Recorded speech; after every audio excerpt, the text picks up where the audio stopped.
Welcome back. Last time we did more sight reading, we harmonized a lead line, we learned a new etude, and we began learning the minor five-finger patterns. Hopefully you are starting to become a little more comfortable with the pedal. Eventually you won't have to think about your foot. If you are carefully listening to the sounds that you're playing, your foot will automatically respond. However, for most people, changing the pedal will not be automatic at this point. As we've heard when playing the pedal exercises and the chord etude with the pedal, using the pedal adds something special to the music. The overtones created when the dampers are lifted off the strings add a warmth or a richness to the sound, much like a violinist adding vibrato. Today, I'd like to explore additional techniques that will add to the musicality and artistry of your performance. When we first began, you'll recall that I recommended that you keep a loose and relaxed wrist. I didn't want you to worry about connecting the notes from one to the other. In music, when we talk about whether notes are connected to each other or detached, this is called articulation. At the beginning of our lessons, when we played the notes somewhat detached from one to the next, that articulation was called non-legato. Over the past few lessons, I've suggested that you try to connect the notes together. I've been demonstrating this in my performances too. As your fingers have gotten stronger, I suspect that you've become more successful at connecting the notes. The term that we use to describe connecting the notes is called legato. I haven't described how to create a legato sound at the piano because I wanted you to listen and try to achieve it without worrying about specific finger technique. However, when we play legato, we are carefully calibrating when the fingers play. The ear is still your most valuable tool for recognizing if you are playing legato correctly. But if you remember to depress one finger as you're lifting the key, you should achieve a legato sound.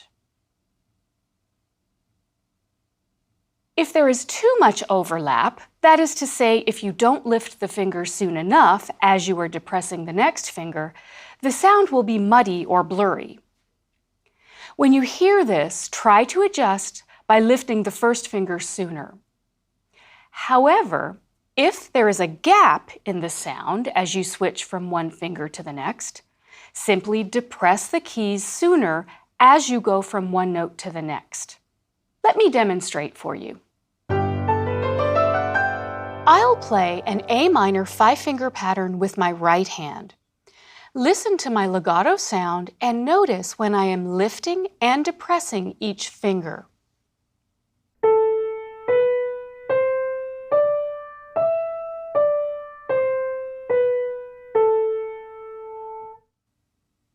This is how it would sound if I wait too long to lift each finger.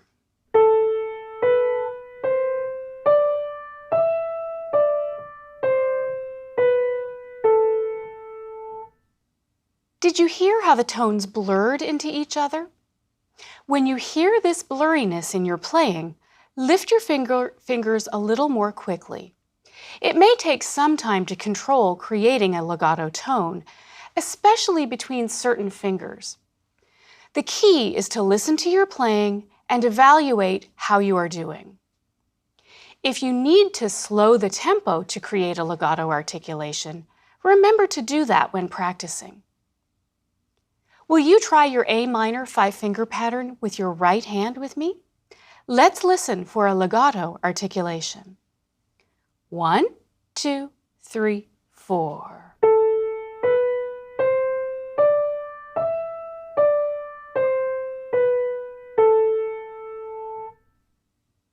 Now, let's play a D minor five-finger scale. But let's try to play the legato articulation with the left hand this time. D minor. 1, 2, and play.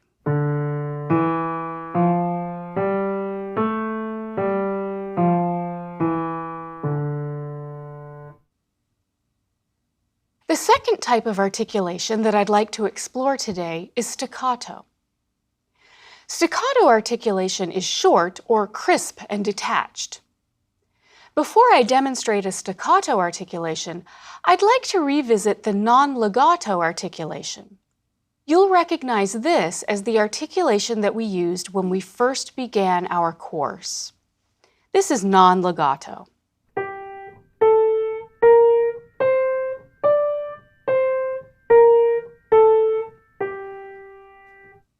The following articulation is even shorter.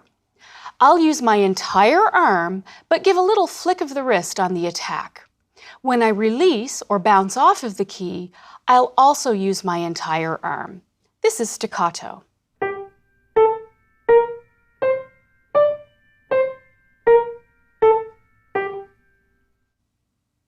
That is the kind of staccato articulation that I'd like you to practice this week. Let's try it together now. Did you notice that I played it using the G minor 5-finger pattern? Let's try G minor with the right hand using staccato articulation. 1, 2, and play.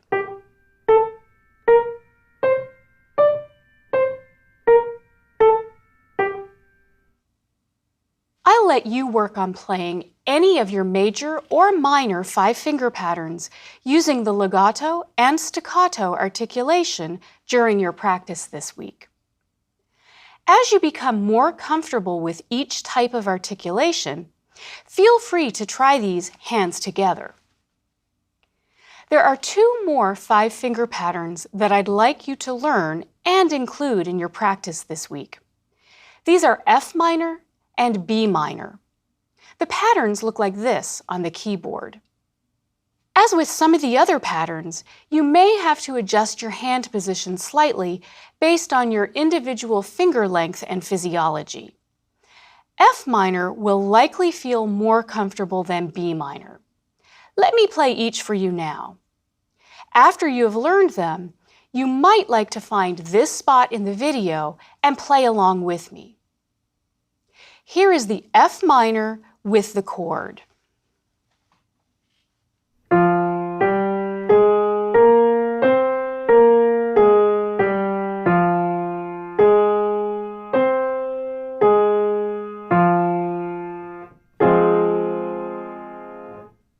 And here is B minor.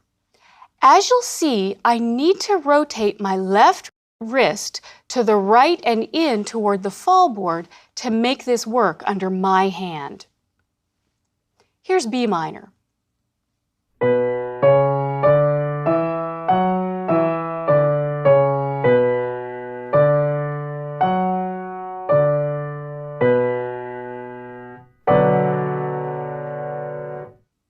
Next, I'd like to introduce 2 additional technique warm-ups that you can work on over the next few days. The first combines the staccato and legato articulation that we just learned. When you play this, you'll simply be using notes in your 5-finger patterns. You may use either major or minor, and I'd recommend trying this using any or all of your finger patterns. I'll demonstrate using C major right now.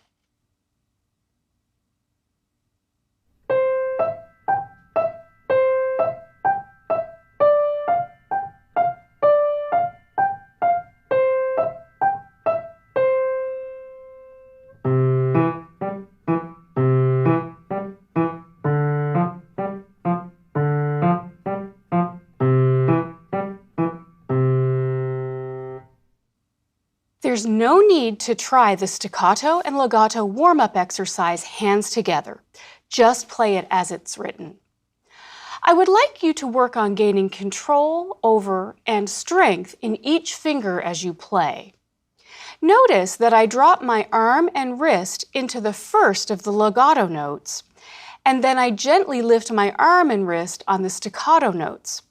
I say down, up, up, up, as I play to remind myself of the arm and wrist motion. For example, in measure 1, down, up, up, up. The second new technical exercise, or warm-up, that I'd like to show you today is another finger crossover exercise. It will prepare you to play full scales, which I will introduce next time. When you look at the beginning of the third crossover warm-up, you'll notice that we play the first 3 scale degrees in C major. Then, the thumb crosses under to play the F on the downbeat of measure 2. You will want to immediately expand your hand so that the 5th finger can play the high C, 2 ledger lines above the treble clef staff on beat 2. I'll show you how the first 4 measures should look and sound. Please notice my hand movements as I play.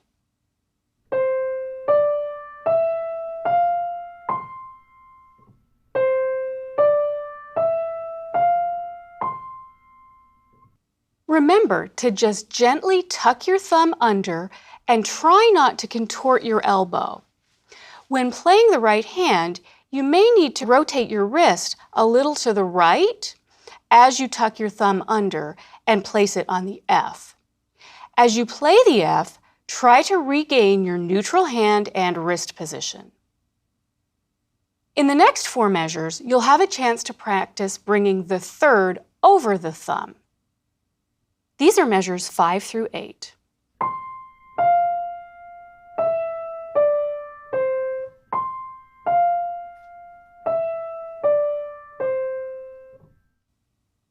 Remember to untuck your thumb and bring it into the new hand position as soon as the 3rd finger crosses over and plays the E on the downbeat of measure 6. So that we have a chance to practice similar motions in the left hand, you'll notice that beginning in measure 9, our pattern descends first. You'll want to work on the same arm, wrist, and hand motions. I'll show you how measures 9 through 16 sound.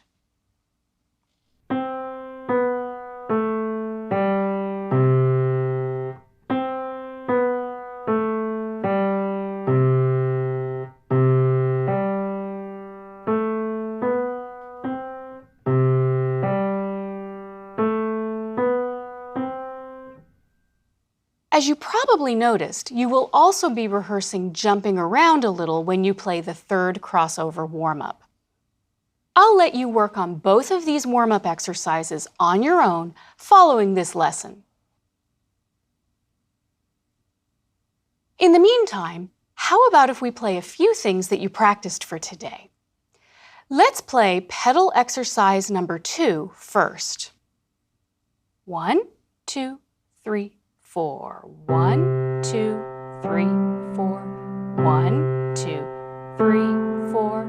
1, 2, 3, 4. 1, 2, 3, 4. 1, 2, 3, 4. 1, 2, 3, 4. 1, 2, 3, 4. I hope that you remember to count out loud as you play. If you do, it can help to free up some space in working memory so you can process the more complex motor skills associated with playing your hands and foot, and also listening to your performance. If you need to review this exercise, please pause the video and try it again. Now that your foot is warmed up, let's play the chord etude using the pedal. 1, 2, 3, ready, play.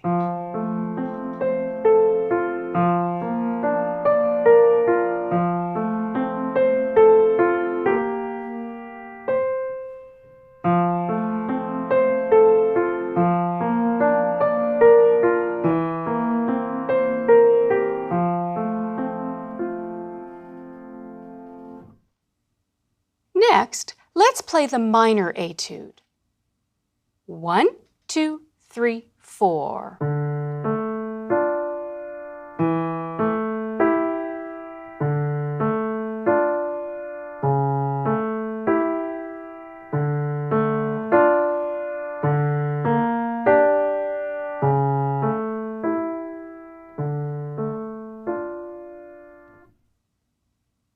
If you want to experiment with adding the pedal to this etude, I would encourage you to do so.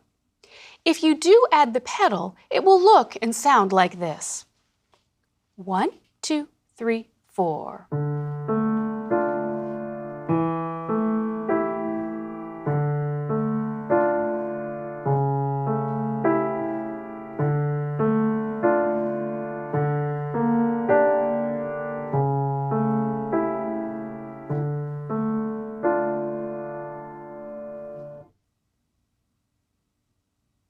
The next step in developing your pedal technique is to play an overlapping pedal.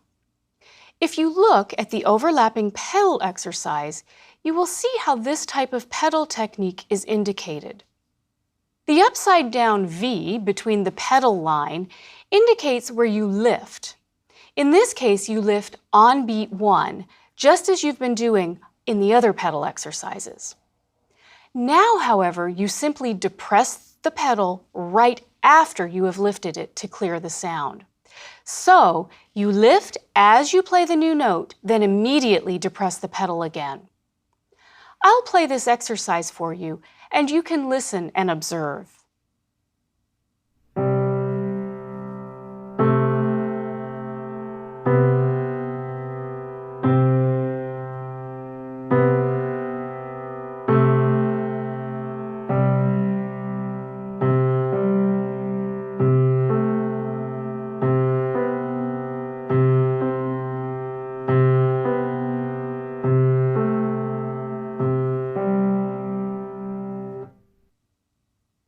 Let's turn our attention to the lead line or harmonization example that you practiced for today. It is titled Skip to My Lou in your music book. I'd like you to try to play both hands with me. Remember to keep going and jump back in if you make a mistake. But make a mental note of where problems occurred so you'll know what you might need to review as you practice this week. Block chords in the left hand. 1, 2, 3, 4.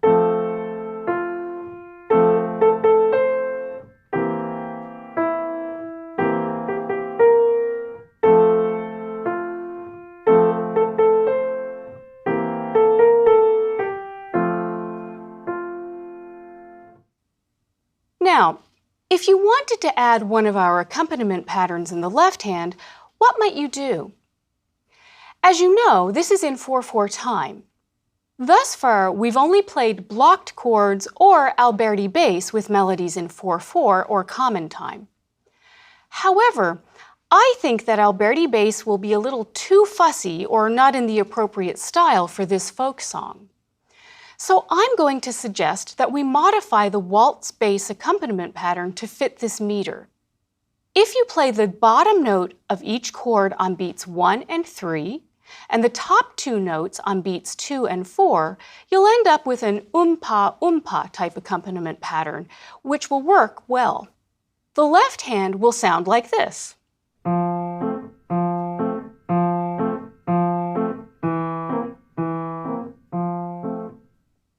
Try this example with this modified left hand pattern. I'll play both hands. You may try both hands or just play the left hand right now. 1, 2, 3, 4.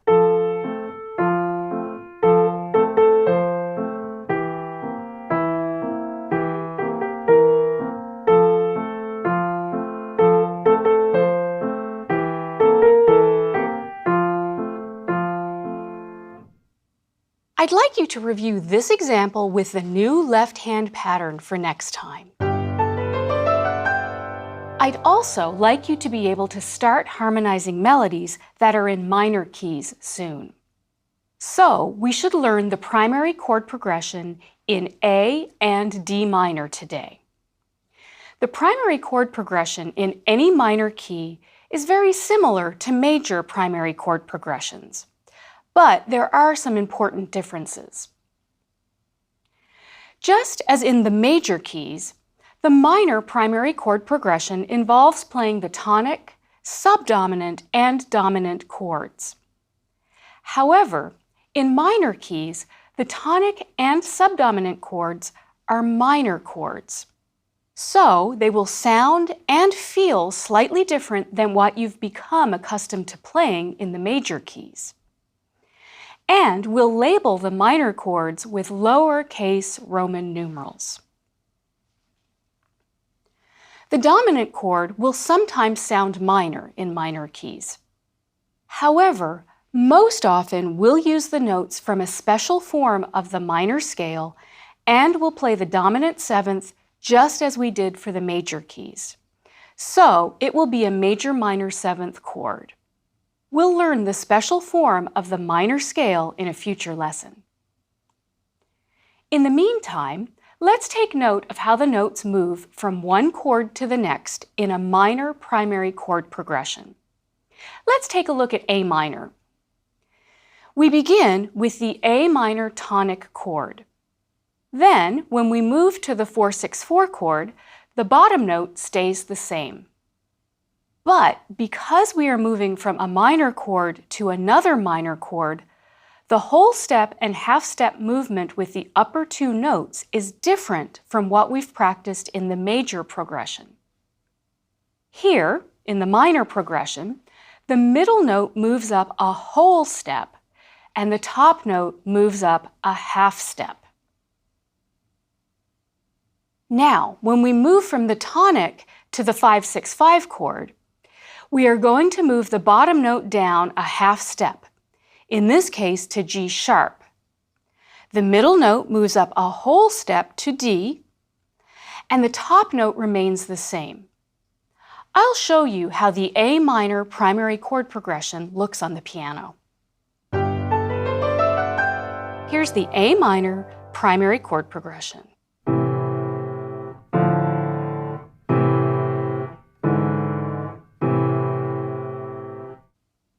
Remember to use the correct fingering as this will prevent problems in the future. And using consistent fingering will help you to automate the chord progression sooner. Here's how the progression will look in the right hand.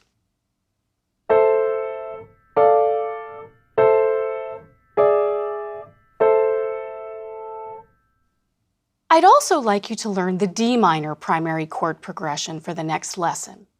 I'll play the left hand first, then the right hand so you'll know how it should look and sound. Here's the left hand.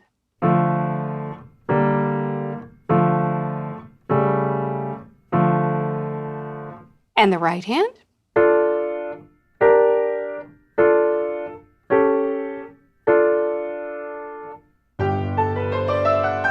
Next, I'd like to introduce a new piece that I'd like you to learn for next time. It's the theme from a piece by Cornelius Gurlitt, who lived from 1820 to 1901. He was a German musician, though he also lived and studied in Copenhagen and Rome. This piece is the fourth in a collection of works entitled Scenes from Childhood, Opus 74. He called this piece At School.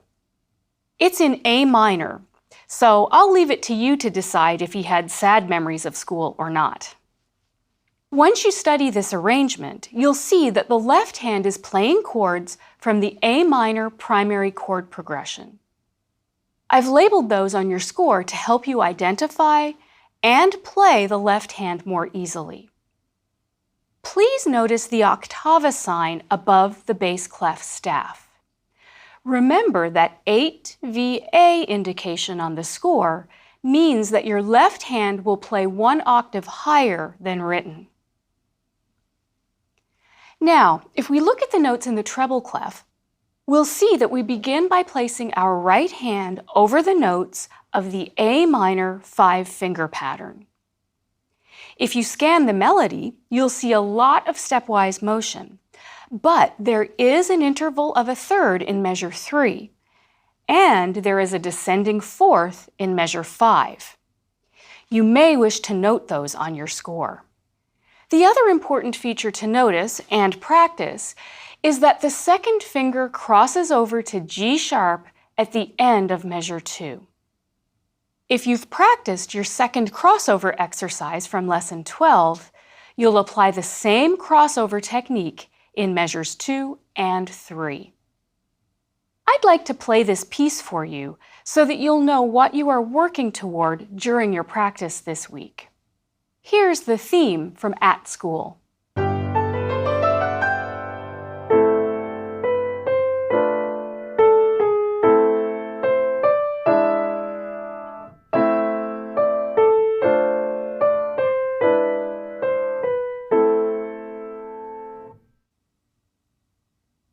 Finally, I'd like to play Dance by Diabelli.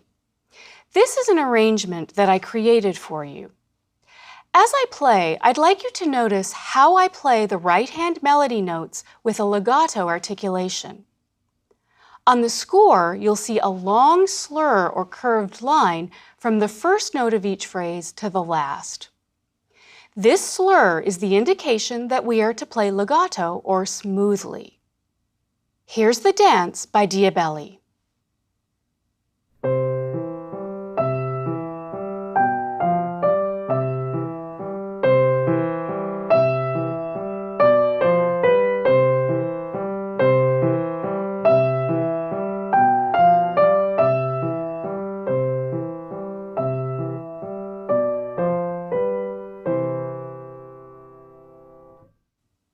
I'm going to challenge you to use your practice techniques and sight reading skills to learn this piece before our next lesson. This is harder than our typical sight reading exercises, and it incorporates several of the technical exercises that we've been working on. So I would recommend breaking up the steps over several practice sessions. Once you are comfortable playing it with separate hands, you can try it hands together.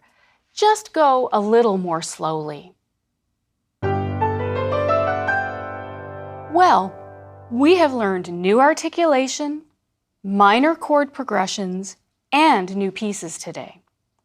Before we meet again, please work on the following: all major 5-finger patterns, hands together, and be sure to practice these with legato and staccato articulation. Minor 5-finger patterns, also hands together, legato and staccato. Practice these in the keys of C, D, E, F, G, A, and B minor. Work on your staccato and legato warm-up number 1, the third crossover warm-up, your primary chord progression in A and D minor, the overlapping pedal exercise.